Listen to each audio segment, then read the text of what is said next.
আপনি যেদিন কাদিয়ানীদেরকে অমুসলিমের দাবিতে মহাসম্মিলনে ডাক দিয়েছেন, আপনি ঢালাওভাবে সারা বাংলাদেশের সকল আলেমকে দাওয়াত করেছিলেন। আপনার সেই সম্মিলনে কারা গেছিল? কেবল আহলে সুন্নাতল জামাতের ছেলেবেলেরা গেছিল, বর্তমান যারা আইকন তাহিরিগং তারাই গেছিল।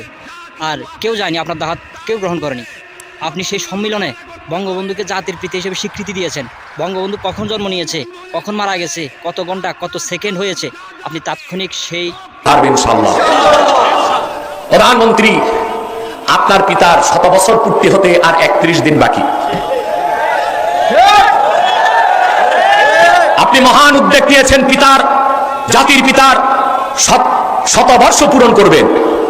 আমরা দেখতে চাই 31 দিন পরে জাতির পিতার 100 বছর যেদিন পূরণ হবে তার আগেই সংসদে বিল পাস করে কাদিয়ানীদেরকে মুসলিম ঘোষণার দাবি আপনি পূরণ করবেন। জনাব এনায়েতুল্লাহ আব্বাসী সাহেব, আপনি মাঝে মাঝে বলে থাকেন মানুষ, কিছু রাজনীতিবিদ, কিছু আলেম, কিছু পাবলিক বাইং ম্যাচের মতো মোরাইয়া মোরাইয়া চলে যাতে গায়ে কাদা না লাগে। কিন্তু আমরা বাস্তবে এসে দেখলাম কি, বাইং ম্যাচের মতো মোরাইয়া মোরাইয়া আপনি চলেন যাতে আপনার গায়ে কাদা না লাগে। আপনি যেই দিন থেকে আমার আলা হজরতকে নিয়ে কথা বলেছেন, সেই দিন থেকে আপনাকে জায়গা দিয়েছিলাম হৃদয়ের সর্বোচ্চ জায়গায়। আমার আলা হজরতকে নিয়ে আপনি যখন কটূক্তি করেছেন, তখন আপনাকে বমি করে ফেলে দিয়েছে। আপনি কিন্তু ভুলে গেছেন, আপনি আজকে আব্বাসী হওয়ার পিছনে আপনাকে বাংলাদেশের মানুষ কখনো খাইতো না।